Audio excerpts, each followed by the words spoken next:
In these problems, we're looking at reflections of some basic functions over the x-axis.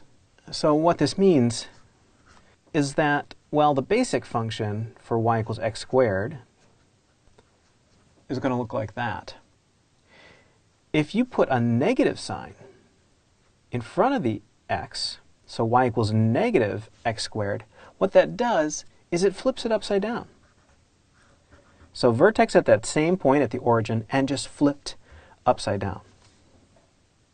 So here we have g of x equals negative x squared. You can think of that as y equals negative x squared. And the one that matches there will be this one. The other two are upside down, but they've been shifted to the left or to the right. Let's try another.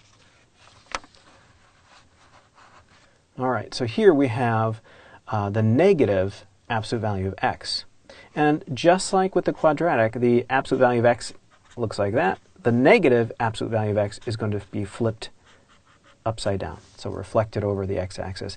And that, again, is what we have in C. All right, let's try one more, maybe a little bit trickier. So here we have the cubic function. So g of x equals negative x cubed. And remember, our cubic function looks like this. So that is y equals x cubed. To turn this upside down, it's sort of the same as flipping it backwards. So what you see is that this branch goes up on this side. So it's going to look like that.